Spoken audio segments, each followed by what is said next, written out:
Recording in progress. Last lecture of today.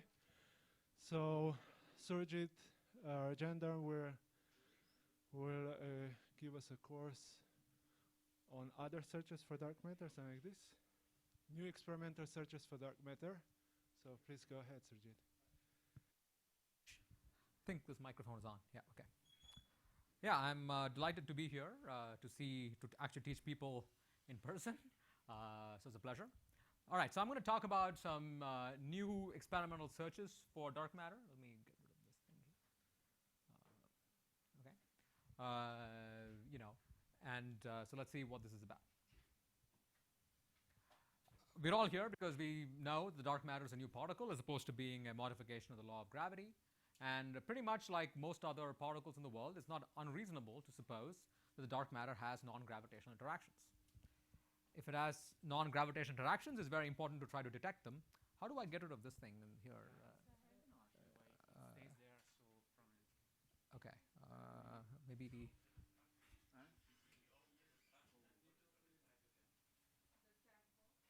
I think it must be in your thing.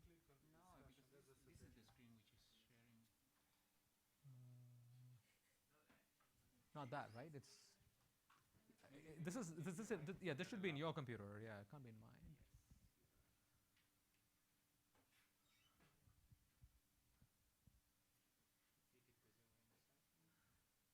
Okay. Oh, great. Yeah. Okay. It won't be a theoretical physics lecture if there wasn't some technical difficulties.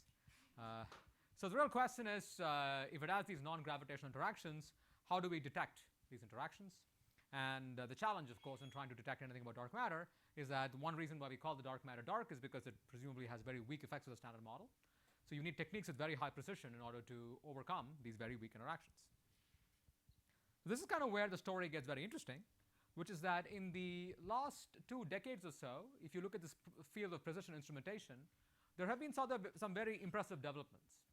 So today it turns out that one can measure magnetic fields that are smaller than about 10 to the minus 16 Tesla, okay, 0.1 femtotesla or so, and that is with these so-called squid and atomic magnetometers. And one can actually measure accelerations that are smaller than 10 to the minus 13 times the acceleration due to gravity, and that is through atom and optical interferometers. In fact, this number is a little bit out of date because the LISA Pathfinder experiment proved they could get to 10 to the minus 15 times the acceleration due to gravity. And pretty much as that example basically shows, if you ask anyone who actually works in those fields, nobody would say that these numbers are final, right? It's not like they've hit an endpoint or something like that.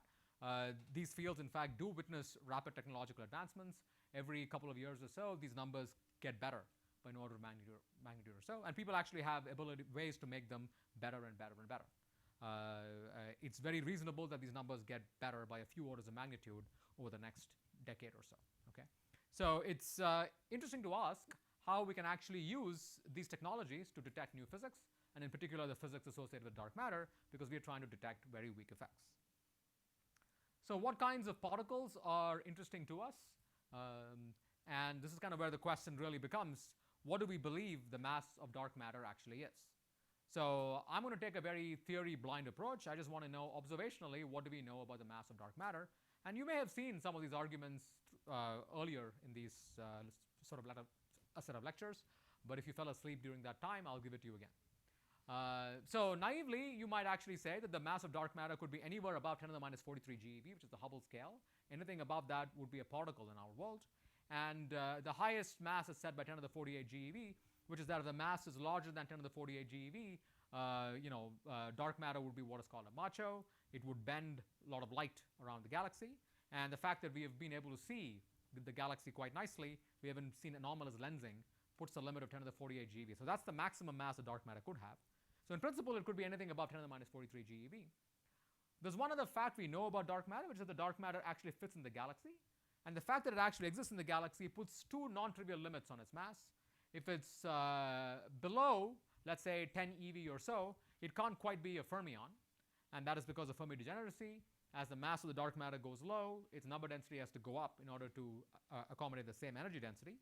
If it's below 10 eV or so, you get into sort of Fermi degeneracy, right? You can't put more than 1 fermion in the same mode. If it's a boson, there is no problem. You can keep packing as many bosons as you want. And so there isn't a limit from that. The ultimate limit really comes from the fact that if the dark matter has to fit in a galaxy, its de Broglie wavelength has to be less than the size of the galaxy, in fact, the size of a dwarf galaxy. And that's what gives you the limit of 10 to the minus 22 eV. So that limit is what's called the fuzzy limit, and you probably have had some lectures on that. So that's the lowest limit over there. Anything beyond this is what a theorist would make up as their favorite model of dark matter, right? This is observationally all we actually know.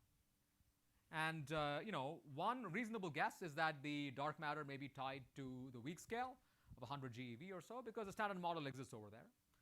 So it's not unreasonable to think that perhaps dark matter is tied in some way to the standard model like that. And if that is the case, we have some very nice ways to look for them. It's the WIMP direct detection program that has been around for 30 years or so. And they haven't found the dark matter yet, which is why we have this workshop. And pretty soon, these guys are going to hit what is called the solar neutrino floor, where the scattering of dark matter will be comparable to the rate at which neutrinos from the sun scatter, making it difficult to make progress in that field. So we've got to think about what's the next step in that direction. But more broadly, since we've been looking at WIMPs for a long time, it's interesting to ask, what else can be there in the world, right? What could we actually go and look for in the world? So there is a variety of particles that any theorist will tell you is a dark matter, right? It can be anywhere from 10 to the minus 22 electron volts to 10 to the 48 GeV. That's about 60 orders of magnitude or so. And there are a number of people who believe this is the dark matter because their favorite theory gives that to you. Fantastic. But let's do a simple trial experiment. If tomorrow some experiment somewhere in this vast mass range says the dark matter is here, okay, wherever here is, the next day, in the archive, there will be like 20,000 papers telling you exactly why that model is what this person thought it always had to be, right? So it's not too difficult from the perspective of model building to come up with a model of dark matter that fits anywhere in that vast parameter space, simply because we know very little about it, right? So to me, the question about dark matter is really a question of experimentally, what can we do to make progress in this vast orders of magnitude parameter space instead of putting theory bias into what we think it should be. So let's ask that broad question. I've got 60 orders of magnitude to play. What can I do, right? How can I think about experiments that are able to cover perhaps not all the parameter space, but large swaths of it? How do we systematically think about it? That to me is a scientific question.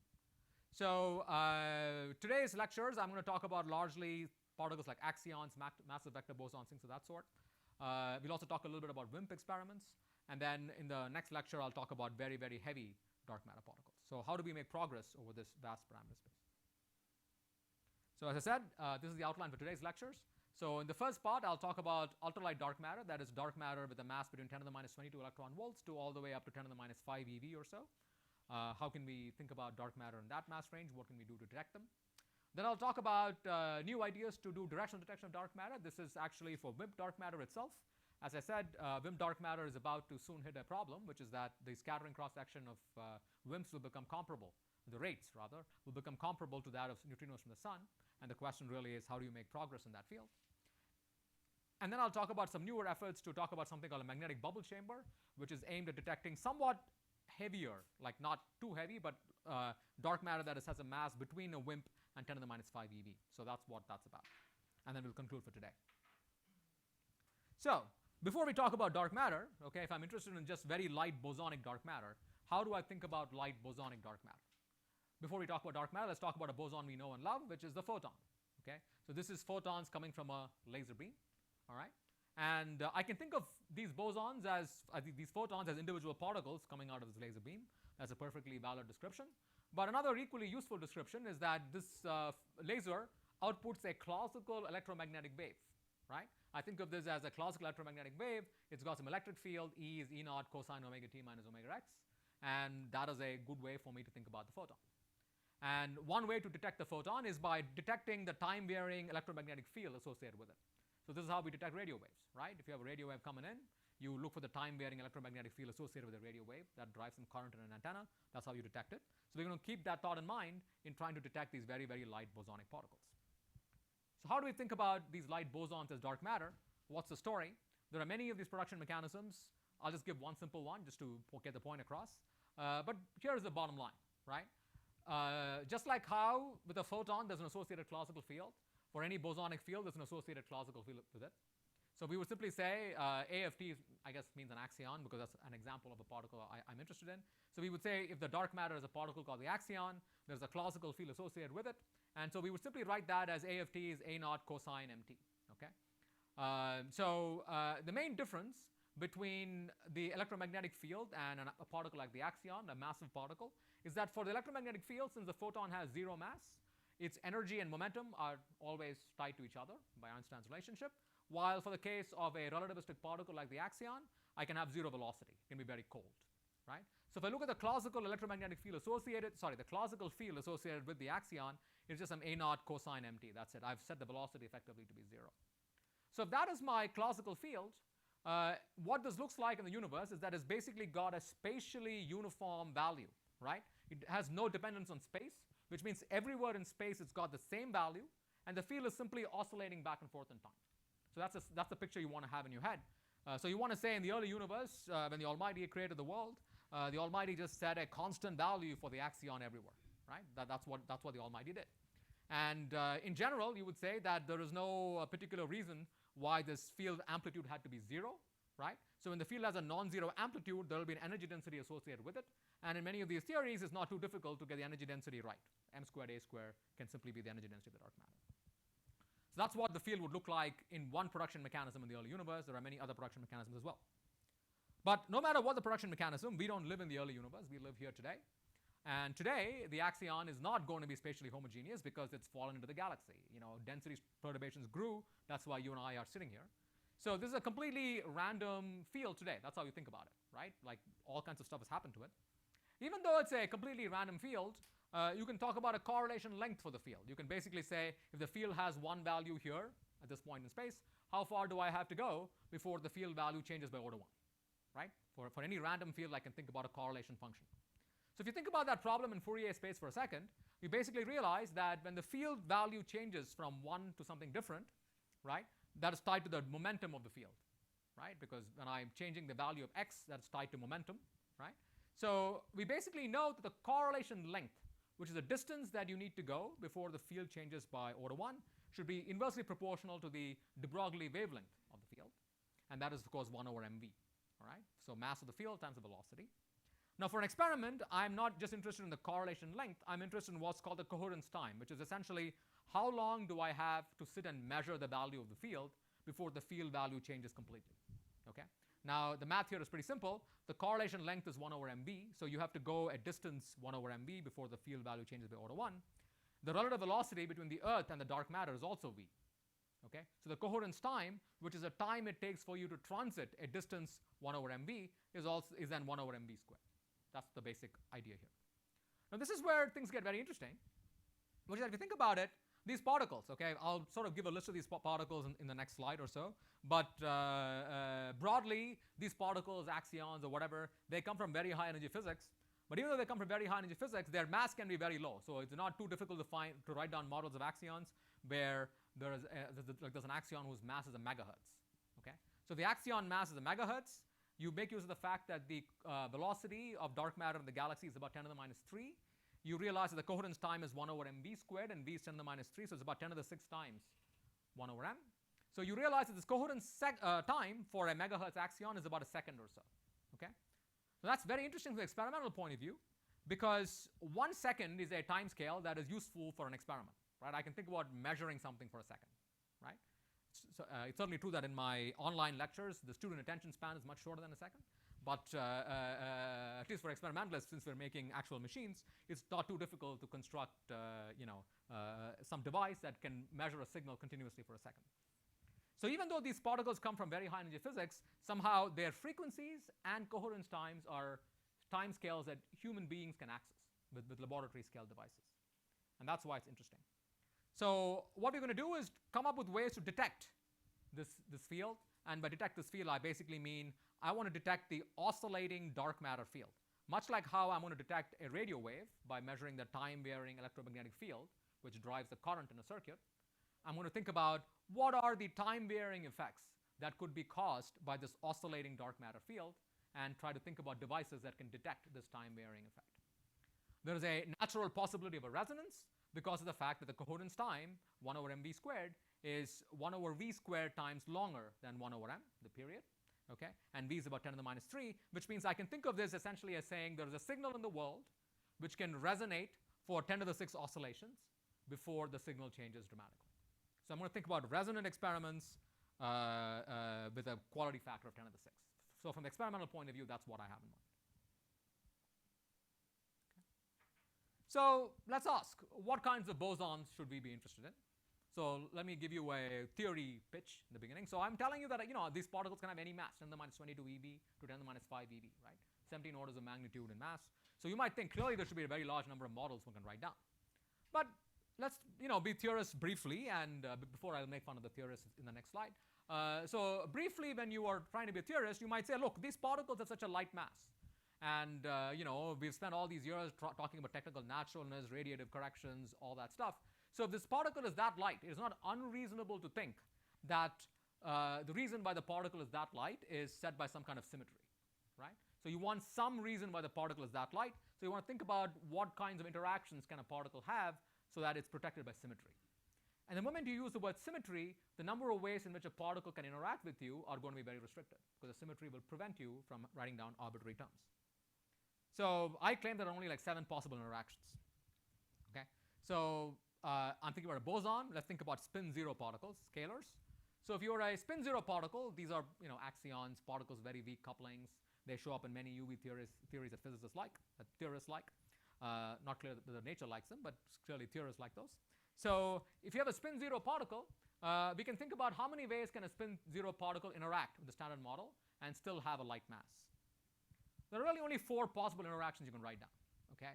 So the first is you can couple the field A, okay, that's my scalar here, to electromagnetism through A over F of dual. All right? That's one coupling. And that is a axion-like particle. All right? So that's the name that it gets. I can also couple the gluons in a similar way, A over F GG dual. All right? So if a particle couples like that, that guy gets a name. Okay? He's called DQCD axion. All right? That's because of the fact that when you have a coupling like this, QCD will give a mass to this particle, and this particle can automatically solve the strong CP problem. So that's what distinguishes a QCD axion from a regular axion, is that this has to have a coupling to QCD, basically. You can also write down other general interactions where you can write down a d mu A over F n bar gamma mu gamma 5 n. So the n's are some standard model fermions, nucleons, electrons, whatever they are. And that's also a symmetry protected interaction. And much like how this is a coupling that any axion-like particle can have, in general, this interaction will also exist for any axion-like particle. The last one is a way for us to technically naturally couple the Higgs boson itself to this coupling G phi Higgs squared, and that goes by the name the Higgs portal or whatever. It's also used in these relaxion models. Yes, sir.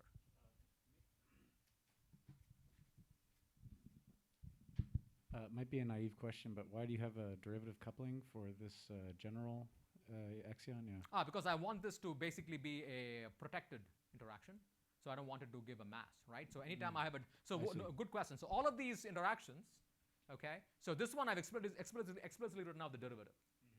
These ones also, if you integrate by parts, what you're going to find is that naively these are all, in fact, for this one and for this one, they're actually derivative interactions as well. That is the reason why so the main point is, right, how can a boson interact with a standard model and not get a mass? If the boson interacts with what's called a shift symmetry, then you notice that the shift symmetry will always protect you from getting a mass. So that's why you have derivative interactions, because the derivative interaction automatically guarantees that you have a shift symmetry in the theory. Excellent, thank you. Great. So this coupling is a little different. This one does not have a shift symmetry directly, but it is simply the fact that this is a dimension 1 coupling. So whatever mass you write for will be proportional to G squared. So that's why there's no quadratic divergence in this particular interaction. Yes. Why are you doing the chirality with this gamma 5 here? Because if I write an n bar gamma mu n, so that's the other interaction I could have written down. Notice that if I integrate by parts, that will become d mu n bar gamma mu n. And d mu n bar gamma mu n is actually 0 on shell because it's a conserved current. I see. Right? So this is the only operator you can write down. All right. Okay. How about spin 1? Okay. So if you have a spin 1 particle, and you want it to be naturally light, you require it to have anomaly-free standard model interactions, right? So that's how you prevent your particle from getting a mass, right? That's the U1 version of the spin zero story. So you have 3 more interactions you can write down, okay? So you can basically say that here F prime is the field strength of the new spin 1 particle. So I have a new spin 1 boson, let's call it B mu, okay, a dark photon or whatever. That'll have a field strength associated with it, just like electromagnetism has F. So F prime is that guy. So standard model particles can have dipole moments under this new interaction, just like how the neutron has a magnetic dipole moment. The neutron can also have a magnetic dipole moment under the new interaction. It's that guy, okay? So you can write down magnetic and electric dipoles. They're roughly the same. So there are really 2 operators that you can put there. The other interaction you can talk about is a kinetic mixing, okay? There is F prime. So F is the photon, F prime is the new degree of freedom. The last possible interaction is that the standard model particles may be directly charged under the new gauge interaction. Just like how electrons and protons are charged under electromagnetism, perhaps under this new gauge interaction, standard model particles directly carry a charge, okay? Now if that is the case, and we're not putting in very much new physics beyond the standard model, you want this interaction to be anomaly-free. You don't want quantum corrections to change that.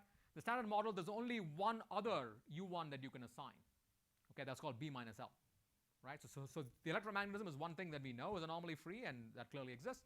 The B minus L is the other possible interaction that standard model could have, which would also be anomaly-free. So that's pretty much the unique thing one can actually write down there. So even though there's a wide variety of possible, yes, sir?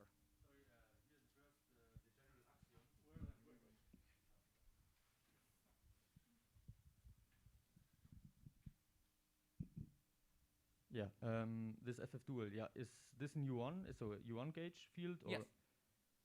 So this is the axion, this is electromagnetism. why do we include that? I mean, the vacuum is trivial in case of electromagnetism. The what is trivial? The vacuum, so you can, so this is just a boundary term or not? Yeah, that happens when A is constant. So if it's just a theta FF dual, then you are correct that it's a boundary term, it'll go away when you integrate by parts. But when A is actually a dynamical field, it's not. Yeah, I see. Right, because when you do the derivative will hit the A, and that's not 0 anymore. Ah, yeah, exactly, yeah. Okay, yeah, thanks. Sure, no problem. Since I have a microphone, sorry, Surjeet. So B minus L is by far not the only choice. There's, if you just allow the ratios of charges to be less than 10, it's about 20 million other anomaly free. Like you mean L mu, things of that sort? Yeah. Yeah. Fine. Okay. All right. I'm really just interested in the first generation, but you know, okay. Keeping you honest. Yes. Okay. So if you actually have, if any of these things are actually the dark matter, what you're going to do is basically substitute the value of the dark matter field in all of these interactions, and you're going to realize the dark matter oscillates at a frequency equal to its mass, and all of this will give rise to time-dependent interactions. Right? So that's all you're going to do. You're going to take each of these operators and plug in these values of the dark matter field, and as it oscillates back and forth, you're going to get a time-dependent effect in your experiment. And what you're going to be looking for is a time-dependent signal between 10 to the minus 7 hertz to about 10 gigahertz, which is the mass range that I talked about.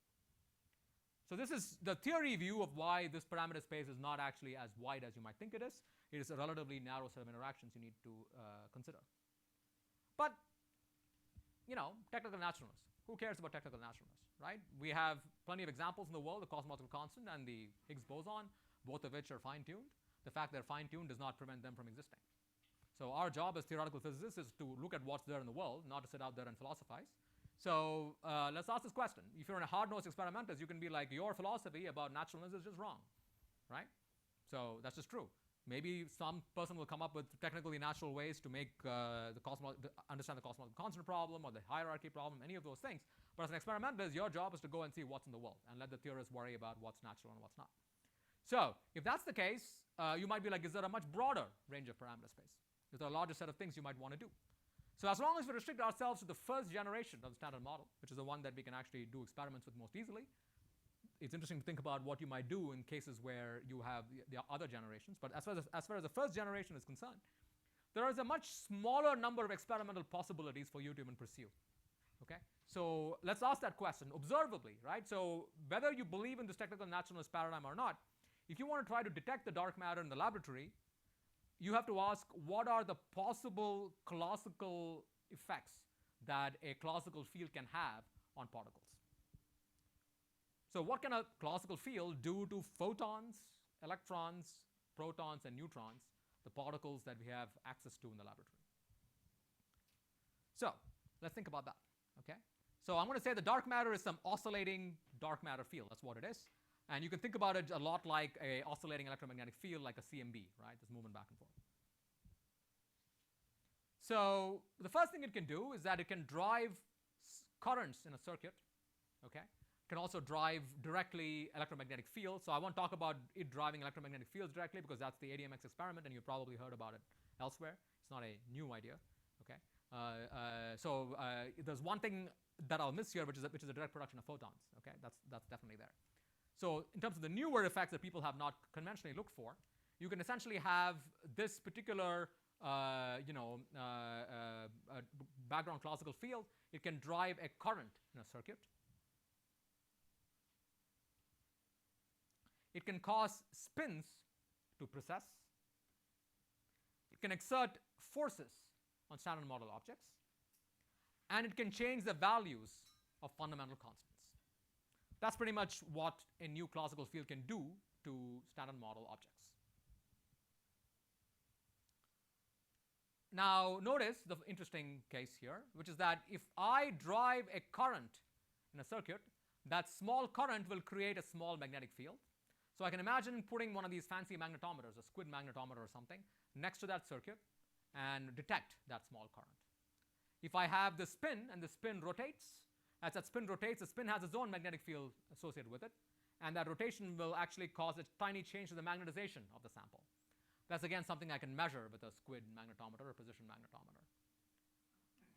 If I directly exert forces on objects, I will create accelerations on them, and as the object moves back and forth, that acceleration can be measured with an optical or atomic interferometer, the kind of things that we talked about earlier. And finally, if I change the values of fundamental constants, it will eventually manifest itself as an effective acceleration, because if you think about it, even if the distance between two objects is completely fixed, if I'm using, let's say, a laser to measure the distance between me and the object, if the mass of the electron changed for whatever reason, the ruler that I'm using to measure the distance between me and the thing, which is the fact that the laser frequency will change. Yes?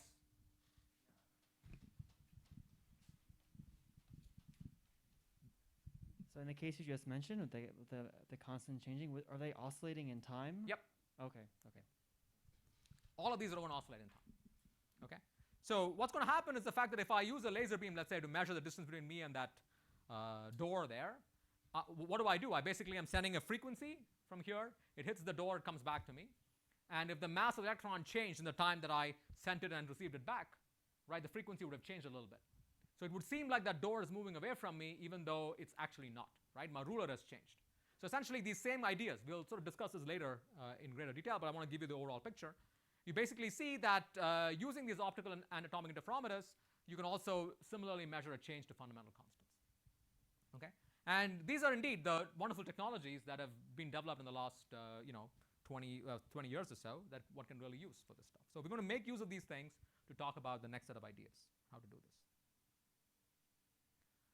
And what's going to be very important is the fact that we're going to look at a time-dependent effect. Okay? So the dark matter is oscillating at a fixed frequency. The fixed frequency is set not by you or me, it's set by the mass of the dark matter. It's a fundamental parameter of nature. Okay? And it's very narrow. It has a width of around 10 to the minus 6, which is the 1 over v squared we talked about, centered around the dark matter mass. And that is going to be extremely important in order to beat noise and stuff like this. So the first experiment I'm going to discuss is the Cosmic Axion Spin Precession Experiment, or CASPER. And I guess this is now funded and people are building it. Okay. So let's talk about how CASPER works. So let's think about a neutron, and let's think about this coupling of general axions. So when you actually have this interaction, d mu a n bar gamma mu gamma phi n, you can look at that particular interaction. You can go through some field theory and write it down in the non-relativistic limit. When you write it down in the non-relativistic limit, what will happen is basically that this particular interaction will look like a velocity dot spin coupling between the axion particle and some nucleus or electron. So what does that look like? This looks a lot like how a magnetic field interacts with a spin, right? So we know what magnetic fields do to spins. They make spins rotate. So in this case, what's going to happen is that if you take your spin and the dark matter is moving through it, because there's a relative velocity between you and the spin will start processing. It's going to do back and forth. And you can plug in the numbers, look at what the current limits are on these kinds of things. What you're going to find is that effectively you're trying to look for a magnetic field that's a little bit less than a femtotesla. Okay, that's what you're trying to detect. So that's the effective dark magnetic field. So what I've done here is I've put in the values for the velocity of the dark matter, the amount of energy density in the dark matter locally, et cetera, and I've converted this thing into an effective magnetic field. And essentially, we're going to thinking about how can we detect an effective magnetic field, a dark magnetic field, if you will, that's order 10 to the minus 16 Tesla. Other kinds of dark matter we talked about, like the dark photon. We talked about vector dark matter, under which the standard model may have a dipole moment, right? Just like the neutron has a dipole moment under the photon, the neutron and the proton may also have dipole moments under the new dark gauge boson. They of course will have the same kind of effect because there's just a dark matter thing going through. Your neutron has a dipole moment, so it'll also cause the spin to move back and forth. Let's think about the QCD axion itself. So the QCD axion, let's think about a neutron. What happens is that when you have this coupling A over F GG dual, this is has the same form, if you will, of the theta term of QCD, right? So there's a famous theta term of QCD which gives rise to the strong CP problem. And the strong CP problem is that if you have a theta term over there, that will give rise to an electric dipole moment of nucleons. That's what we have not observed, and that's why there's a strong CP problem. So if this particle axion is the dark matter, this A over F will in fact give rise to a small electric dipole moment of all nucleons, protons and neutrons. Okay, and this dipole moment will be along the nuclear spin because that's the only other vector in town. And it's a very small dipole moment. Okay, it's about 10 to the minus 30, 40 centimeters. It's many orders of magnitude smaller than the current limit on the static dipole moment. But very importantly, it's oscillating in time. So what you can do is if you apply an electric field, this dipole moment will now start processing. So just like how a magnetic dipole will process when you apply a magnetic field, if you have an electric field, if you have an electric dipole and you apply an electric field, the spin will also start processing. Okay, so you take a proton or whatever, a neutron, let's say it has an electric dipole moment. If you apply an electric field, the spin will start processing back and forth. That's what it's going to do. So the basic idea of Caspar is that dark matter can cause spin precession. So if you somehow are able to measure the spin precession, you can detect these particles. That's the idea. How does it work? You take a sample of material and you align all the nuclear spins in one direction. Okay? Turns out this is a lot harder to do experimentally than what a theorist would say, but people can do it. So if you basically align all the spins in one direction, and then you let the dark matter do its thing. So if it's, for example, the axion wind effect, which is this derivative coupling we talked about, or the neutron or the proton having a dipole moment under this new dark gauge boson, as the dark matter flows through this, what's going to happen is that the spin will start processing, right? In the case of the electric dipole, essentially what we're going to do is apply some electric field on the sample. That could be an internal field. So we're going to use something called a ferroelectric, which is a system where there's an internal electric field in the system. And once again, it's going to do the same thing. Basically, it's going to cause these spins to process. As these spins process, the magnetization of the sample will change. And I'm going to use this squid, okay, this very precise magnetometer, to measure this tiny change of the magnetic field. There's a natural possibility of a resonance in the system, which is a statement that I can apply a background magnetic field, which will create what is called the Larmor precession, something you've studied in quantum mechanics, okay, mu b or whatever, that's what it's called. So when the Larmor precession frequency of the system is equal to the mass of the axion, which is a time-varying precession that's happening over here, there will be a resonant response to the system. Okay, so that's kind of what we're going to be looking for. Now, of course, we don't know the mass of the axion, right? It'd be very nice if someone told us what it is. So what we're going to do in practice is basically that we're going to pick one value of the magnetic field. We're going to see if we see a signal. Okay, if there's a large measurable precession of the spins. If we don't find it, we will then keep changing the magnetic field slowly, scanning over many, many values of the magnetic field, hoping to find one place where there's a resonant enhancement and we can see the signal. So that's basically how it sort of operates. Okay, is that a question? No. All right. So let me just project out a couple of projections about where we think we can go and why we're excited about it. So this is the projection for the general coupling of an axion-like particle. So you can kind of see that essentially there are two versions of the experiment, say something that uses xenon or helium-3 or something like that. Essentially, these things have abilities to probe well beyond current limits on these particles, and it's very complementary to the ADMX experiment. So the ADMX experiment looks for axions They look for axions that are heavier than what we're looking for. We'll be looking for axions that are much lighter than what they have in mind. For the QCD axion specifically, we're going to use these ferroelectric materials that we talked about. Yes, sir.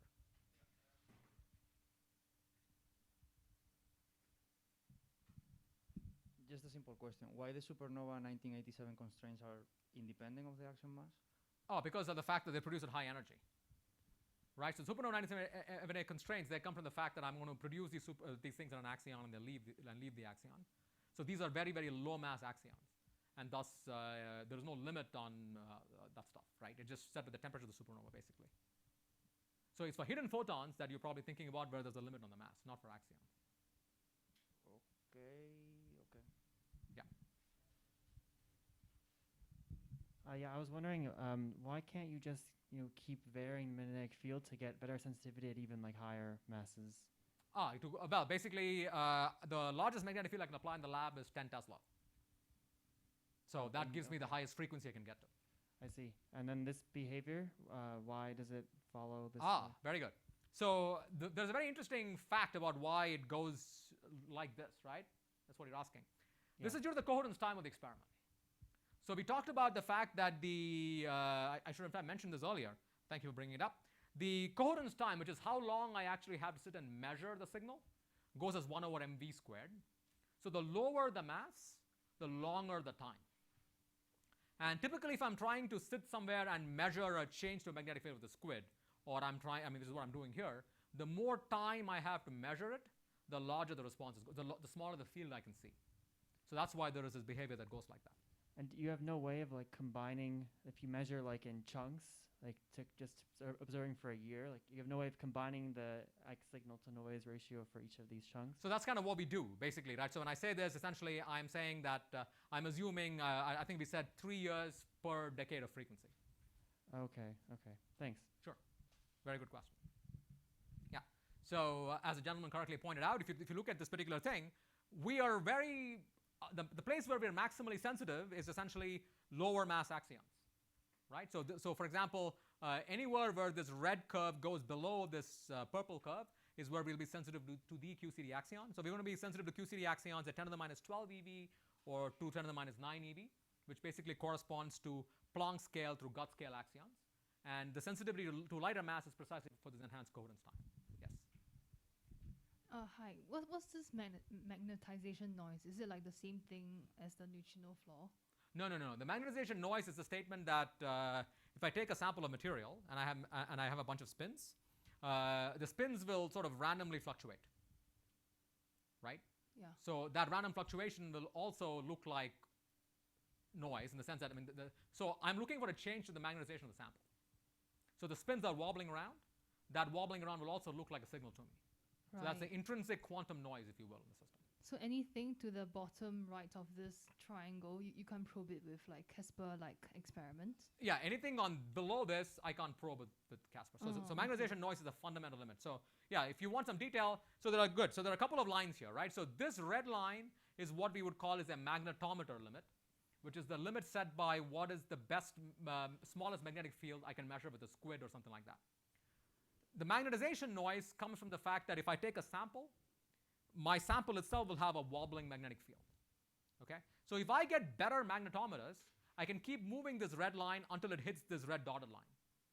But to go past the red dotted line, I have to fundamentally do something much more fancier. I'm going to talk about quantum non-demolition, all kinds of fancy things in order to get below the red dotted line.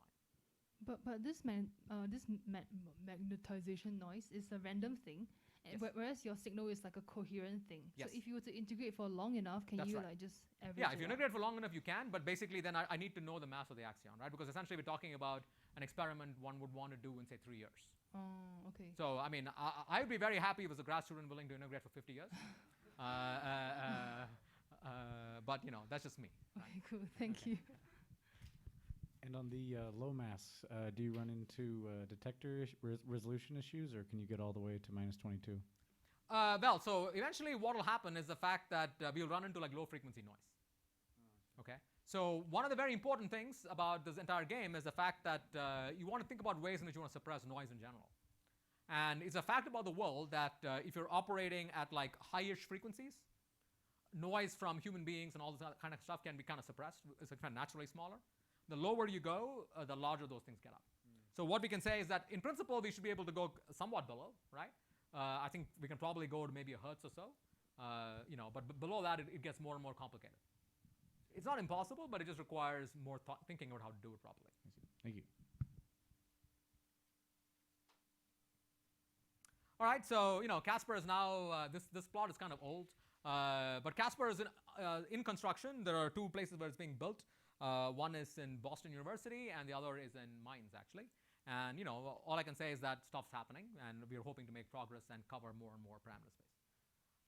So let me now switch to the second part of the things that I want to discuss, which is essentially how can we detect small currents, right? So this is the so-called dark matter radio experiment. There's also a funded operation that's happening at SLAC, built by Kent Irwin. So, one sentence slide about what this thing actually is. We say this is a kinetic mixing between dark matter and standard model. So this is a photon. This is the dark photon, F prime. The dark photon gets a mass, and there's this kinetic mixing between the two of them, which is this operator. If you go to this mass basis, essentially what it looks like is that every standard model particle, the electron, proton, all these guys, that carries a charge will now have an epsilon charge as well. Okay, that's how you think about it. So you basically say there is a new photon. It's got the same mass as standard model, but all standard model charge particles get an epsilonic charge as well under this guy. Okay, so let's think about how to detect that. The idea is basically the following: that if this is the dark matter, there's going to be an oscillating dark electric field associated with it. And if this oscillating dark electric field can drive a current behind an electromagnetic shield. That's the idea. So we're going to build a shield, and inside the shield we're going to stick in an LC oscillator. So if you build a good shield, that will block regular standard model particles. The dark matter electric field, however, will go inside. It will excite this LC oscillator, right? We don't know what the frequency of the dark matter is, so you want to make a tunable LC oscillator. So you're going to sit out there and keep tuning it, and hoping there is one particular frequency where the dark matter is actually there. And then that's the frequency where you hear the dark matter radio. You get a small current in the circuit, and that current is measured with this grid. That's the idea. Okay? And this is where we project things will actually happen. There's a bunch of limits and all that kind of stuff. But really, what excites me about these experiments is basically the fact that you can cover a lot of territory. All the blue shaded regions are regions where you can actually probe it, significantly extending what you were able to do prior to these kinds of ideas. And these guys, this is to show you how serious it is. They have a noise curve. This is not the dark matter. This is just some thermal noise in the system getting amplified. So let's talk about the next part of the topics, which is essentially how do you detect dark matter with acceleration. So dark matter that actually causes an acceleration. How do you detect that? So I'll again bother Jure by saying this is the only other anomaly-free standard model current. Right? What is B minus L? Well, I'm going to give it a mass, and I'm going to say there is a kinetic term for it, of course. And standard model particles carry a charge under this B minus L. And the bottom line is basically that under B minus L, unlike electromagnetism, in which protons and electrons are charged and neutrons and neutrinos are neutral, under B minus L, all these guys are charged. Protons, neutrons, electrons, and neutrinos all carry a charge. This has a very important consequence, which is that if you take electrically neutral atoms, they will be charged under B minus L if they carry neutrons, right? So hydrogen will be neutral under both if it's just the regular hydrogen, but deuterium will have a charge because it has it's a neutron and there's no neutrino attached to it. So if you take neutral matter, electrically neutral matter, if the B minus L really existed, you will now find there's a force between neutral matter, right? Because of the new charge that's got. And people actually look for these forces. People try to constrain these all the time through so-called Cavendish experiments, and that constrains this coupling G to be less than 10 to the minus 21. So we can ask, can we do better if this is a dark matter? Can you do something like this? What can you do? So the idea is very simple. Okay, the idea is just the fact that if the B minus L boson is the dark matter, okay, there's a dark B minus L gauge boson oscillating everywhere. That's a dark electric field. It's a dark E prime field. And your atoms are now charged under that dark E minus L field because your atom has a neutron in it. So basically, the atom will now get a force directly being exerted on it by the oscillating dark matter field around it. This force will depend upon the net neutron number because that is the charge of the atom. And what that means is that it violates the equivalence principle, okay, because it cares about the composition of the object. And so what we will say is that the dark matter exerts a time-dependent equivalence principle violating force on matter.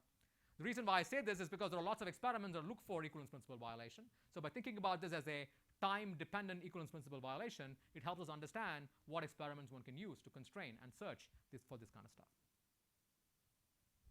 The other particle is the relaxion, and I don't know, like it can solve the hierarchy problem. So the bottom line about the relaxion is the fact that it is a light scalar that's coupled to the Higgs. And since the Higgs gives rise to masses to fundamental particles, when the relaxion is a dark matter, it will also effectively contribute to the mass of fundamental particles, right? So when the dark matter is if the relaxion is a dark matter and this thing oscillates back and forth, standard model particles will get up a time-dependent mass. That's what's going to happen, okay? And so if you think about the fact that a standard model particle is getting a time-dependent mass, and you realize that the particle also has a gradient in the galaxy because it's got a velocity, then there will be a gradient to this coupling over here. And that, of course, corresponds to a force on the object, right? Because I have a g phi mq q bar or whatever, and that's the energy of the particle. Once the field has a gradient, there is a force on the object. So essentially, you're realizing once again that this kind of particle will exert a force directly on standard model particles. This also violates the equivalence principle because this thing couples to the Higgs. It doesn't care about gravity, so it's going to violate the equivalence principle. So once again, this will be time-dependent equivalence principle violation. So what can we do to find these kinds of things? Well, there are a couple of ways one can actually do this. One can leverage all the existing equivalence principle violating experiments that people have built to go look for this. So let me give you a couple of examples. So one is the famous torsion balance experiment of Eric Adelberger's group in the University of Washington. And this is what they do, okay? They take titanium and beryllium, two different elements, and what they're looking for is the fact that if there is a new force between the Earth and titanium and beryllium, what will happen is that one of them will twist, right? They won't be exactly balanced. So that will cause a rotation of this object. Under gravity, they both fall equally, but under a new force, they'll fall differently. So they look for a little rotation of this torsion balance due to, let's say, a new force. We don't care about a new force from the Earth. We care about the dark matter directly coming in and exerting a different force on titanium versus beryllium because the force cares about the composition of the object, like the net neutron number or things like that. All right? So what we can therefore do is look for the rotation of this torsion balance coming from the dark matter. The other experiment that's actually going on at Fermilab now is a version of Galileo's experiment. So Galileo is famously supposed to have gone to Pisa and dropped two different objects and proved that both objects fall at the same rate, whatever their composition and stuff like that. So what these guys are going to do is they're going to drop two different clouds of atoms, rubidium-85 and rubidium-87. They're different isotopes of the same element, and they're going to see if they both fall at the same rate. Okay, and they're going to measure that very, very accurately with very good accelerometers. So that's what they're going to do. So these experiments are already ongoing, and they're going to try and detect equivalence principle violation between the Earth and these objects. And we can pretty much use the same data in these experiments to go and actually look for this effect as well. The key difference for the dark matter versus these existing setups is that a major source of systematic noise for these experiments is the unfortunate fact that the Earth is a sphere and not a uniform gravitational field, right? So think about this for a second. Let's say I go to this particular experiment. I'm going to drop rubidium-85 and 87, and I'm going to see if one of them falls faster than the other, okay? If they both fell in a uniform gravitational field, it doesn't matter where you drop them, right? They'll fall equally. But the Earth is a sphere. So let's say accidentally or systematically for some reason, you always end up dropping rubidium-85 a little bit above rubidium-87, right? Just because of your atomic traps and stuff like this. If that is the case, rubidium-87 will end up falling faster than rubidium-85. And that is not because you have discovered an equivalence principle violating effect. It's because of the fact that the Earth is a sphere, right? So co-locating these two objects at the same point on the Earth's gravitational field is an incredibly challenging systematic for these guys. If the dark matter is what you're looking for time-dependent effects, right? So you're looking for a time-dependent effect, the systematic completely goes away because let's say you take sort of rubidium-85 and 87, you drop them from different locations, they're going to keep falling. But let's say you're looking for 1 Hertz dark matter. What you expect to see then is that every second or so, 85 will say fall faster than 87, right? Because it keeps oscillating back and forth. So because it's a time-dependent effect, this particular major systematic completely disappears or disappears quite a bit for the stuff. It gets more and more problematic the lower in frequency you go, because then you get muddled with the rest of the world. But at least in the beginning, a lot of things are actually possible. One can also use pulsar timing arrays, gravitational wave detectors that people have already built. And as you undoubtedly have probably heard of, there's something called Nanograph, which is a wonderful experiment looking for gravitational waves. They're looking for low frequency gravitational waves. The idea is that pulsars emit gravitational waves and they're coming towards you. And if there's a gravitational wave that causes a stretching and squeezing of space between you and the pulsar, the arrival times of the light pulses from the pulsar will keep fluctuating. Right? That's what they're trying to do. And that's the idea here. But the same, you can use pretty much the same experiment to look for dark matter as well, because if the dark matter, let's say, exerts a equivalence principle violating force between me and the pulsar and me will wiggle back and forth, right? That will again show up as a thing that you can look for. The second thing is if you actually have particles like the relaxion, and say the relaxion changes the mass of the electron, okay, it changes the mass of the electron, the location on the Earth where it is. Even though the pulsar is at a fixed distance from us, right, I'm sitting on the Earth and measuring the arrival time of the pulsar with some atomic clock. Okay? And the atomic clock ticks at a frequency set by the mass of the electron. And if the mass of the electron keeps wiggling back and forth, it will look like the pulsar's distance from me is changing. And that is not because the distance actually changes, because my clock is wobbling back and forth. So you can pretty much use these same ideas to find these things. So it's actually possible to cover quite a lot of territory in parameter space with these kinds of ideas. Yes, sir? So for this pulsar timing array, I mean, I guess I'm thinking the distance from you and the pulsar and how many pulsars you have in your array kind of determines the mass that you're sensitive to, no? Or is it independent? It sort of does, but so essentially the pulsar is so far away, right, that it doesn't really matter. So you're correct. If the pulsar happened to be close, I mean, like, near the sun, let's say, then that would certainly limit your ability to look at lower frequencies, because then there'll be more common mode kind of thing. But these pulsars are so far away that it doesn't actually effectively become a problem. I see. Very good. Good. Yeah. Yes.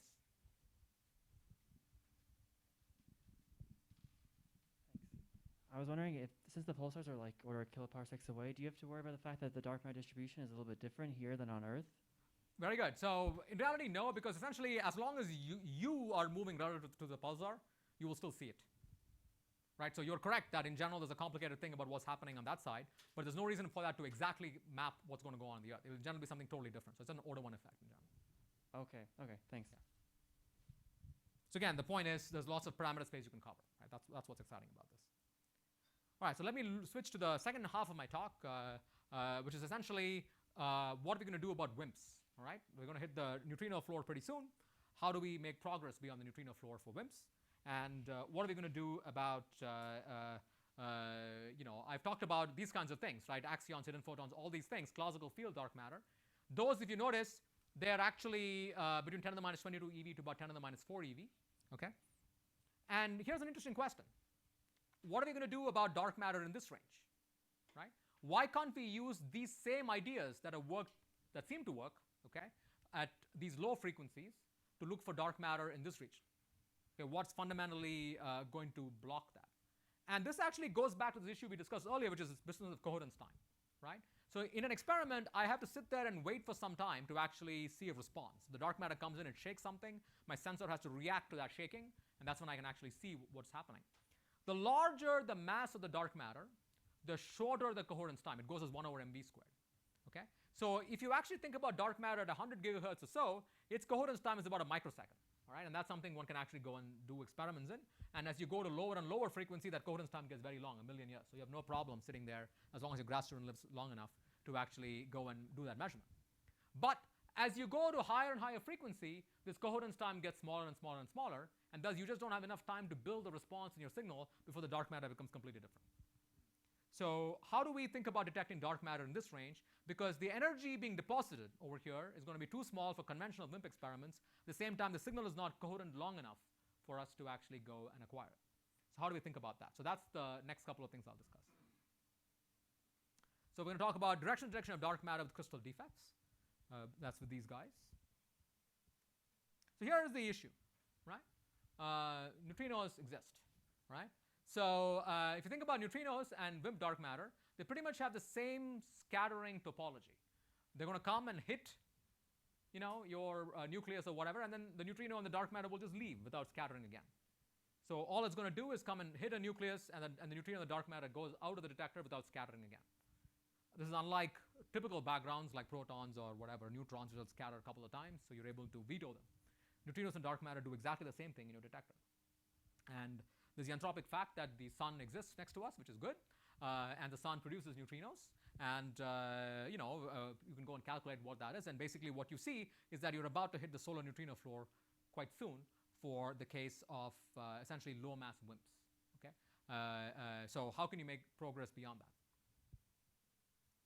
So one thing we can basically make use of is the fact that the dark matter is isotropic. It's coming from all directions, while we know the direction of the sun. So if you're able to measure the direction of the neutrino or the direction of the dark matter, okay, if you're somehow able to infer that, you can basically veto on things that seem to come from the sun. And by vetoing things that come from the sun, you can basically be like, okay, those were neutrinos, there could have been neutrinos or dark matter, but if you veto all the neutrino events, okay, you can look for the things that don't come from the sun, and that will be dark matter. So that's the idea, right? So if you're able to measure the direction of the incoming dark matter particle, which you can try to infer from the direction of the recoil here, right? You basically can put a 50% cut. You can basically say, if say this nucleus recoiled in that direction, up like this, it could not have come from the sun because the sun produces neutrinos in this direction, and so whatever scattering you're going to do is going to go in this lower half plane, right? So if you can measure the direction of this nuclear recoil, you can infer the direction of the incoming particle, or at least get a bound on it, and by putting a cut, you can figure out whether there was a neutrino or potentially dark matter.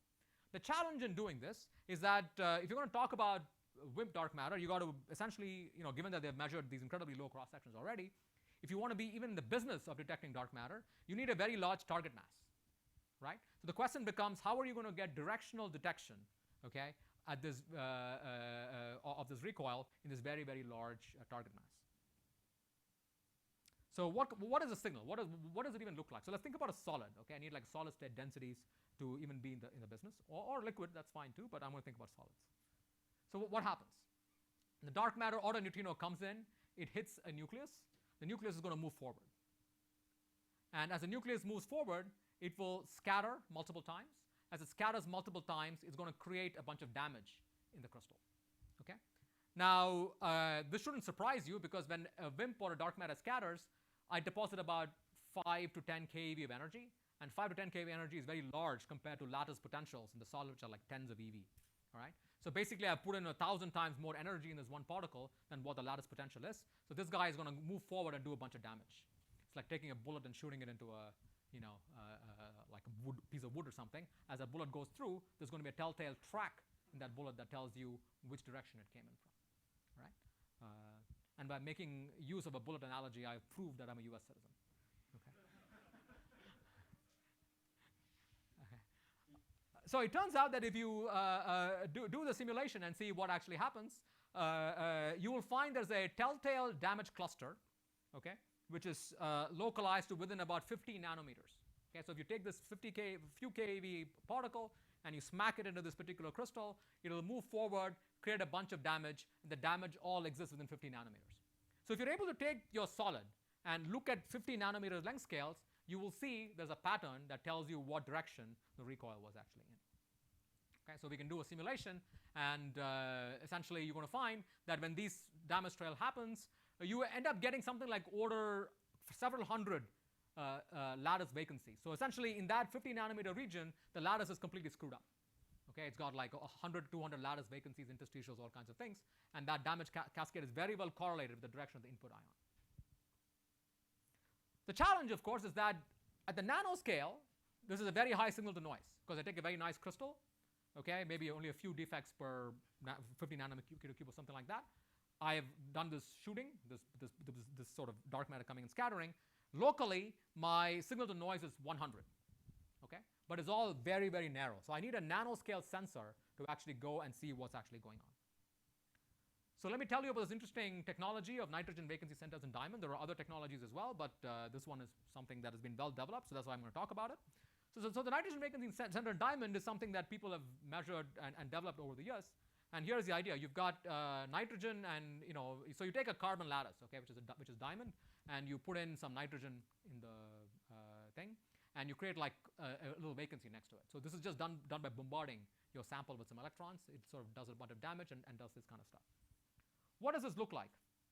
Okay, so from the theoretical physics point of view of chemistry, I'm told the actual chemistry is wrong here, but from the theoretical physics point of view of chemistry, there's an unpaired electron sitting over there. Okay, so what that unpaired electron will do is the fact that that's sort of sitting over there, and what you're able to do is the following. Okay, what these guys are able to do with the nitrogen vacancy centers is that they can shine laser light at this particular electron. Okay, that's sitting, this unpaired electron sitting in there, and that will absorb and re-emit the light many, many times. As it absorbs and re-emit the light, you can measure that with some lens or something and figure out what's going on. So it turns out that the spectroscopy of this defect, okay, spectroscopy of this electron is extremely sensitive to the local chemistry and physics in that region. Okay, because essentially this guy is being sensitive to all the atomic fields around it. So you're doing spectroscopy of this defect. Okay, so these are sensitive to crystal environments at the 50 nanometer scale. That's why they built these things to do material physics, to see what's going on at the nanoscale in these things. And people have even demonstrated pretty high densities of these nitrogen vacancy centers of like 1 per 30 nanometer cube, okay, in bulk diamond, like millimeter cube things of diamond has been done. And nanoscale measurement has been demonstrated experimentally around the world, and there is active development of these sensors by many groups happening as well. So the question would basically be the following.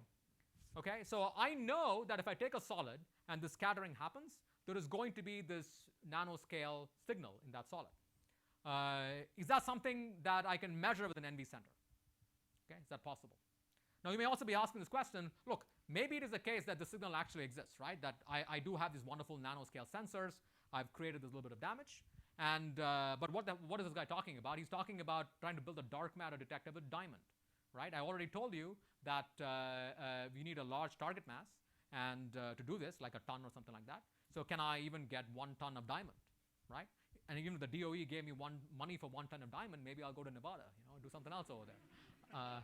So what kind of diamond do you need? So this is not the diamond that you might choose to give your spouse. Okay, the diamond that you choose to give your spouse is controlled by a cartel, which knows that you are willing to pay as much money as possible for the diamond. So that's why the prices are very high. The kind of diamond we're talking about is something called poly diamond, things of this kind, which are essentially industrial diamonds. So if you look at the material costs, it's more along the line of $30 to $40 million. We've kind of done the rough estimate for it. So it's not cheap, but it's also not insane, right? So, but you don't have to just stick with diamond. It turns out the same kind of phenomenology is also true for many other kinds of defects in other crystals. So if you look at cesium iodide, okay, which is, or sodium iodide, sorry, there are things called F centers that exist in those things. There's similar kinds of stuff, and people have been probing them as well. So this phenomenology is fairly broad. We just study diamond because we happen to know the numbers in that case. So, all right, so let's see what happens, okay? So dark matter comes in, you create some damage, and you've knocked off a bunch of these atoms from where they're supposed to be sitting. What will that do, right? What that will do is that this damage will basically create strain in the crystal, right? These atoms are not where they are, they've been knocked around, so they're going to create some strain. And the strain will shift the energy of the transition. That's spectroscopy, because some electric field got wiggled around. So you can go and look at some paper from 1928, which is actually what I did. Some dude in 1928 calculated what will happen when you knock an atom off the lattice. And essentially, this Hooke's law, they'll tell you how much the strain is. It drops as 1 over r cubed. You're going to multiply that by order 100 to 300, which is the number of lattice vacancies you've cost. And then you can basically go and say, given this strain, can I use Hooke's law or whatever, calculate what is the shift to the line. Okay, so this line has some energy, and now I've created a bunch of damage, and I can be like, well, this damage creates some strain. How much does that strain shift the line here? All right, and the natural line width of the NV center is about 1 kilohertz, and if you do the simulation, you basically find that the NV center line shift is about 100 kilohertz or so. Okay, 100 times larger than the line width. So it's again a huge signal to noise locally. So the challenge really is like finding a needle in a proverbial haystack, because locally the needle is very different from the hay, right? It's just more like finding it is very hard. So even a single NV center has sensitivity to the cascade. So how would you think about doing this experiment?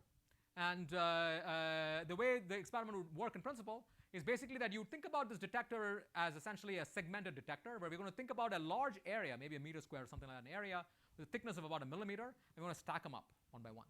Okay, and we're going to create this NV center density of 1 per 30 nanometer cube, And we're going to use very conventional WIMP ideas. I'm not going to come up with anything fancy here. So the WIMP guys know very well, okay, it's scintillation, ionization, things of that kind, to focus on interesting events, right? Because I'm looking at the scale of the problem here is I want to look at maybe a dozen events in a year that I think are interesting, and I want to find the direction of them. I don't want to find the direction of every event that happens. So there are going to be a dozen events, let's say, in a year that are going to be interesting to me. So I only need to understand the directions for those guys. So I'm going to use conventional WIMP ideas, okay, of looking at ionization, scintillation, things of that kind, to be like, oh, a few events are probably from neutrinos, a few events are probably from dark matter. So I'm going to look at those few events and try to understand what the direction is for those guys. So if there's a few, if there is some event that I think is interesting, I'm going to go look at that particular section, okay? So I can localize this thing essentially to within a millimeter or so using conventional ideas of scintillation light, stuff like this. And then I'd be like, okay, so somewhere in this millimeter cube of this particular object, something interesting happened. There is some direction I want to measure. So I'm going to pull out that guy and study that very, very carefully, okay? So you can essentially very quickly get micron scale localization of what's actually happening here by shining light on the stuff. And you can also do sub-micron, essentially nanoscale resolution by applying a strong magnetic field gradient, it turns out, okay? So that's again been demonstrated experimentally, where you can be like, okay, you sort of think about this problem in stages. You go from the first millimeter cube to the micron. That's relatively easy to do. And then you apply a strong magnetic field gradient, which then shifts the lines appropriately, and you use that to actually figure out what's going on in here. So I'll rapidly run through this stuff here. Basically, it's possible with even a few events, one can actually get 5 sigma detection. We've now got preliminary funding to see if this thing makes sense. Thanks to the quantum initiative of the DOE, if you mumble the word quantum, this actually is very quantum, all right? So, so there's some cash to actually go and check it out. So we're going to, not me, my colleagues, Ron Walsworth specifically, have a program underway to go and demonstrate this. Yes? I'm wondering, like you make a defect in a crystal like this, need so much energy or no? It's like what? The energy you need to like make a defect in a crystal. Yeah, it's like a few keV. A few keV. Just yeah. So the point is that the few keV is many times larger than the few EV it takes to knock something off the lattice. Okay. All right. So let's talk about the last topic. I think which should get me in time. I hate delaying people's dinners, so especially because I have to eat as well. So we're going to talk about the magnetic bubble chamber idea, okay? And this is basically this frequency band, 10 to the minus 4 eV to about, let's say, 10 to the 2, the WIMP scale, right? What about this range? And what we said, the big problem was the fact that the conventional energy that is being deposited is too small, right? I can't use the bolometer that people have worked on for many years. Because that, of course, people have made progress. I shouldn't say it's impossible. People have continually kept making progress going all the way to the side, like lower and lower energy. But they probably won't get all the way to milli eV. That's going to be very difficult. And the coherence time of the signal is too short to do the kinds of fancy things I talked about earlier. So what do we do? Okay? So in my opinion, people have other opinions as well, but one idea is basically that you need some kind of an amplifier, right? I'm going to deposit a small amount of energy, milli eV, EV, something like this, and I need an amplified response of the system. So if I have a very nice amplifier of the small energy, I should be able to see this tiny energy deposition. The challenge is basically kind of threefold in some sense. To be in the dark matter business, I need to look at a large target mass, right? Because, I need a lot of mass for the dark matter to come and scatter. So I need an amplifier that works on a large target mass. The second thing I require is also the fact that the dark matter event is only very rare. I'm interested in like a few events in a year or a few events per month, something like this. So I require an amplifier that is very, very stable. Okay, so what this means is that if you look at a typical detector, like a photomultiplier tube, these things have what is called a dark count rate, which is that you apply, so let's think about a boneheaded amplifier, right? Let me take some system and apply a gigantic electric field on it. So it's a gigantic electric field on it. Some electron that gets ionized will get rapidly pushed to the top. So that's an amplifier, no problem. Why can't we use something like that? Well, the problem is that if you have some material, in general, some electron will be locked in some impurity, something like this. So it'll start tunneling out on its own, just quantum mechanically. And then you have a large electric field, that guy will also get pushed to the top, right? So even when nothing is actually going on, even when there's no actual event happening in your detector, there will be stuff happening, and that's called the dark count rate of your detector, all right?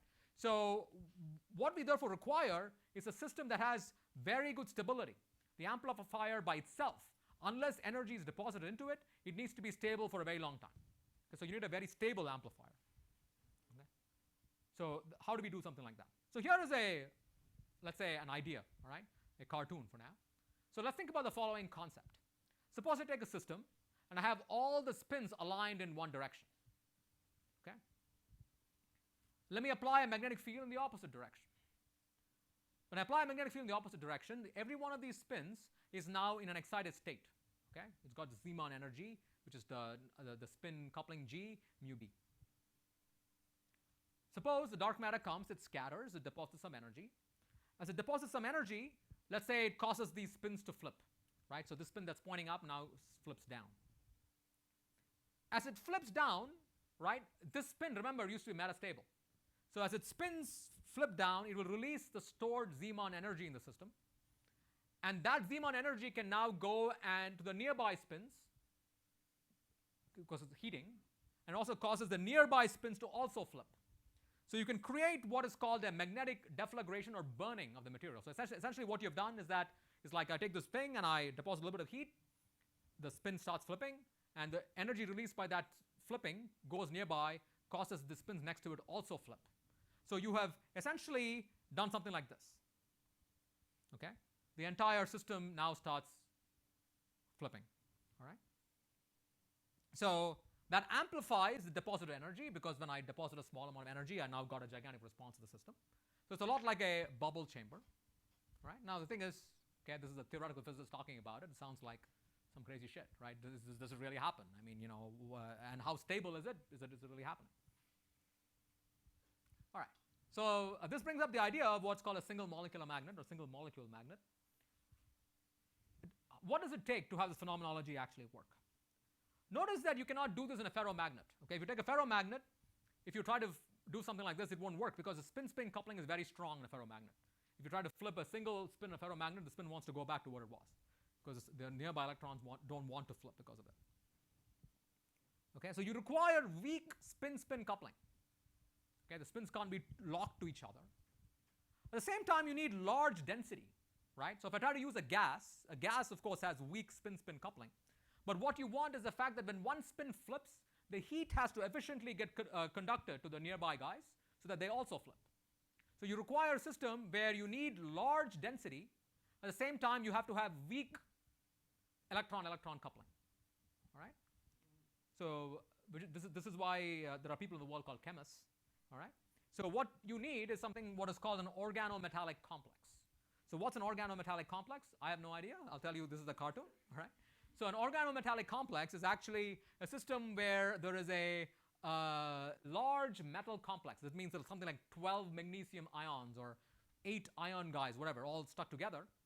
And they're surrounded by some organic material. You know, these have long formulae: acetate, something, something, alcohol, whatever. Okay.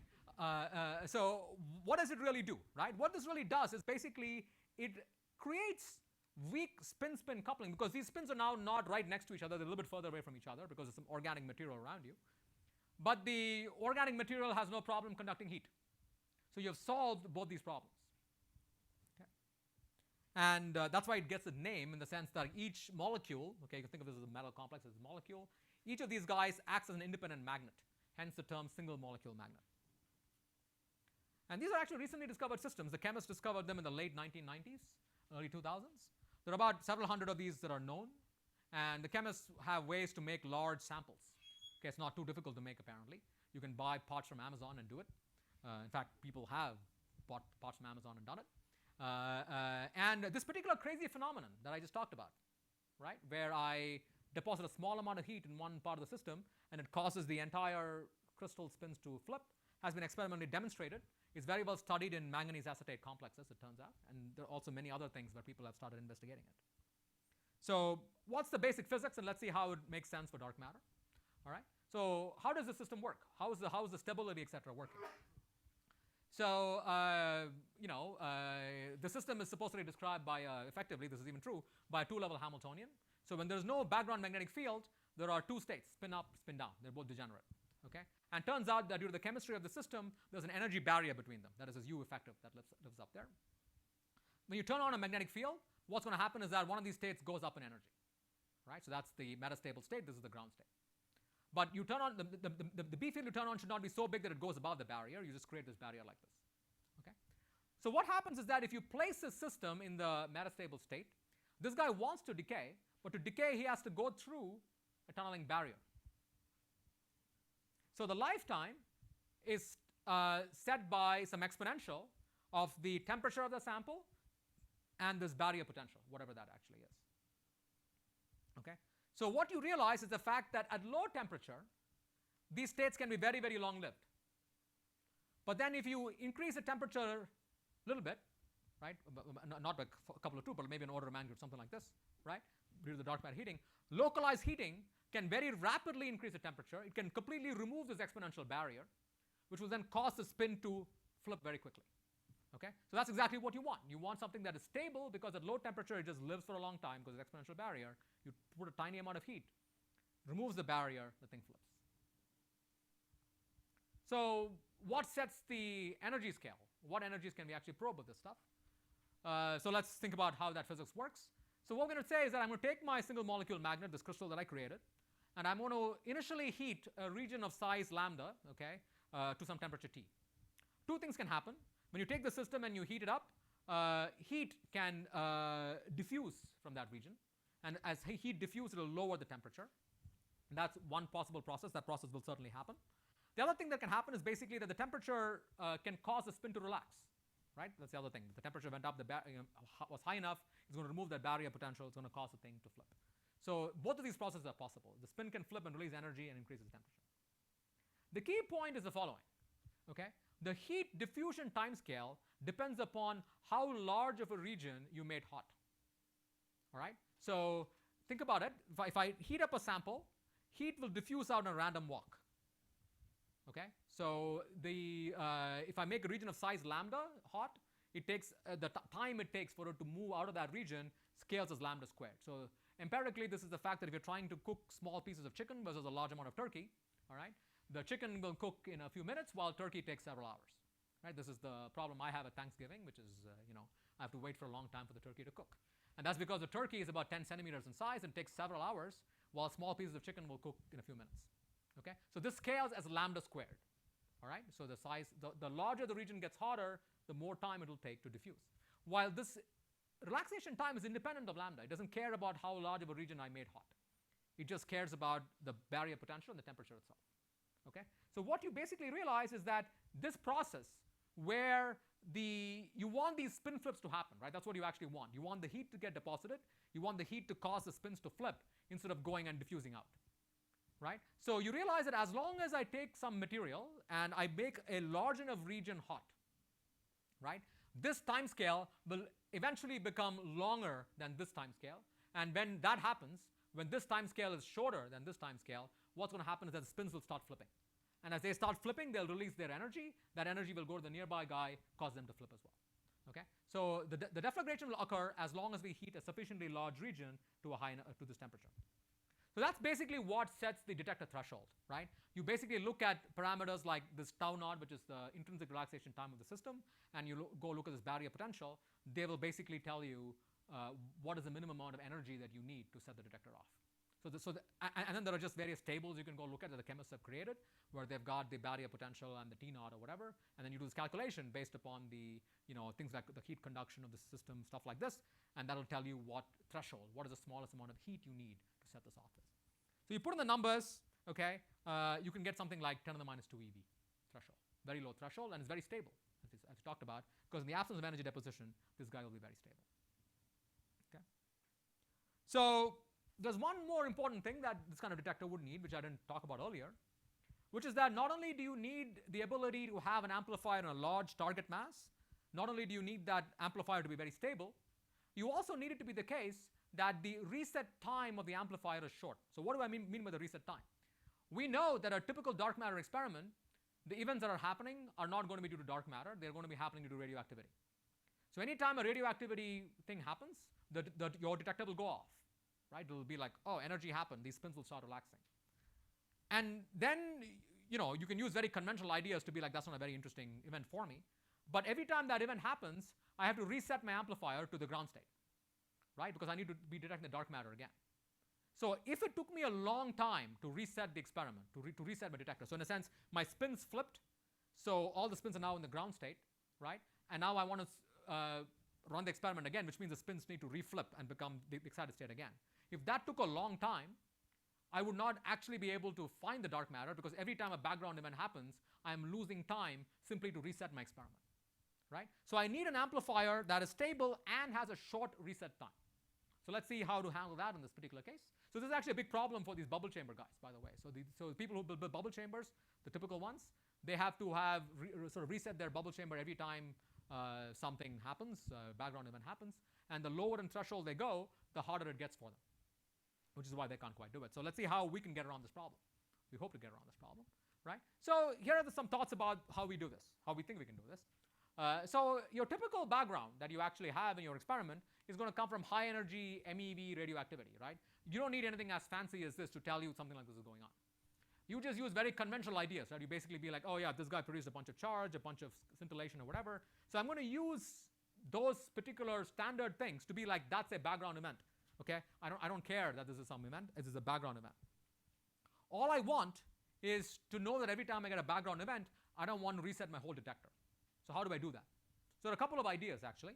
So here's the main point, right?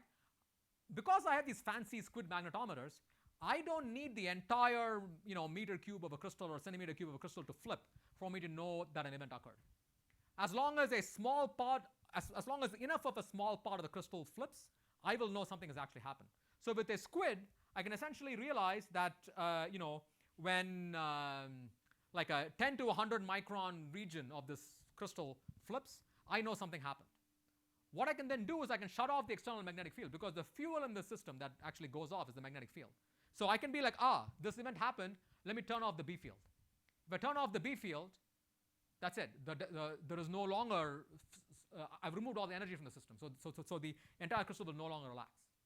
Right? So it intrinsically shuts off the thing. And then I can be like, oh yeah, the heat diffused away, and now turn it back on. That is one way of doing it. A simpler way of doing it, which is probably what we'll end up doing, is the fact that instead of creating one big crystal, we'll create this in powders. Right? In fact, a big crystal is typically hard to make. So you create a bunch of powders. Each powder's grain, let's say, is about 10 microns in size. And that means your event goes off. All of the spins in a grain, which is about 10 microns in size, will flip. But then the heat is not going to go to the next grain. Right? So that automatically prevents this entire system from collapsing. So that's a big difference between a solid bubble chamber like what we have and a liquid bubble chamber, which is what people usually make. Because in a liquid, there's no way in which you can shut it off. It just takes over the full system. So that would be the kind of ideas we have. We haven't built the full thing, okay? So we don't know how it's going to work. At least in the theory space, that's what's going to happen. But this is some theory curve of what we can do, okay? So if you look at hidden photons, things like that, we can cover a good part of parameter space if the whole thing kind of works. But let me tell you what's actually happening on the ground. We got some cash to do this as well. We here being Rupak Mahapatra at Texas A&M.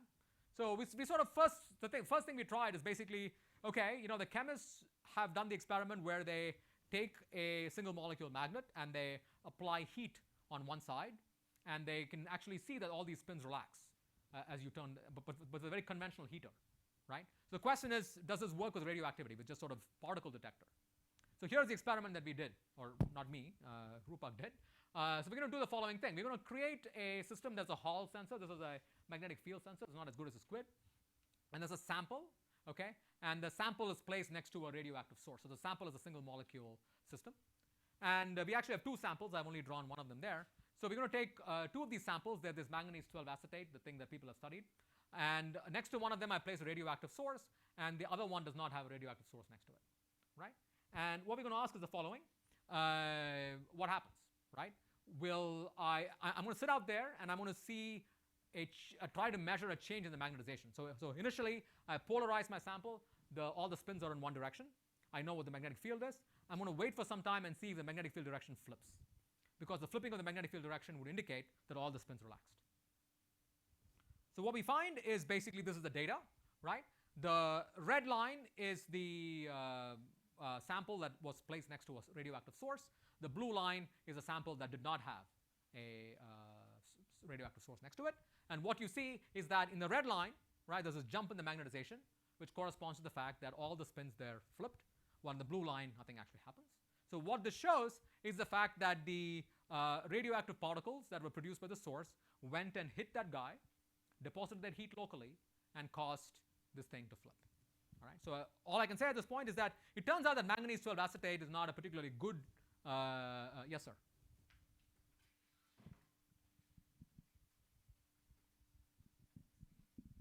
Do you lose something by restricting the size of the material? Like if it's happening where like more spins would have flipped than the size of the material, are you losing some sensitivity? Well, so you lose, like, essentially in the case of the powder business, you keep losing like micron cube things every now and then, but that still protects most of your volume, right? So maybe like once a day you want to reset it, depending on what background you have, but that's fine, right? Like once a day you can spend some time resetting it. It's more like minute by minute, there's no reason to do it. Like you only lose like small bits of your volume. So I mean, like if you take a powder that's like, I don't know, a certain size compared to like twice the size, you're not losing sensitivity, or not sensitive to the dark matter. Oh, okay. Because the dark matter just cares about scattering in the volume, right? Because the key point is that by making it into powders, I have not lost target volume. Okay. Right? It's still the same amount of material. I've only lost the ability for the thing to conduct the heat across the thing. That's all. Okay, thanks. Sure. All right. So I'm personally excited by the result of MEV because, here's a dumbass theory idea that I come up with, and this thing actually works in the real world. As an experimentalist, there's no reason to be excited about it. But we're hoping that we'll play with, newer materials, which we know of, which will hopefully give us better lower thresholds. Yes? How do I interpret the horizontal axis? This guy takes 100 seconds to flip, or what? Yeah. So there is some activity for the source. Oh. So basically, like, whatever the scale is, like that is how long you think it'll, how often this will produce like some alpha particle. Oh, okay. Then how long do I take to like reset this guy? So we didn't try to reset it, right? Because like this is just a proof of concept. Oh, okay. Right. So essentially, the idea would be that in the real world, should this thing ever happen, you would sort of set this to maybe let's say 100 microns or something like that, and so that just went off, and you won't reset it immediately. You'll just be like, yeah, okay, that went off. I lost some chunk of my material, and maybe once a day I will wait and then reset the whole thing. Right. So okay. that'll maybe take several minutes or something like that, but it's not gigantically long. Okay. Thanks. Sure. All right. So with that, let me actually conclude. I'm right on time. So my focus for the last several years has been the fact that given the enormously poor observational constraints on dark matter and the extraordinary ease with which theorists can write models, the right approach is to actually think about experimental ways in which we can actually probe large parts of dark matter territory. And I'm personally excited in the sense that experiments that have been proposed in the last decade or so are now able to probe a significant chunk of dark matter parameter space, and there seems to be sort of interesting things to do. So with that, let me end today's lecture. In the next talk, I'll talk about thoughts on how to probe very, very heavy dark matter. Okay, so thank you. Thank you. Recording stopped.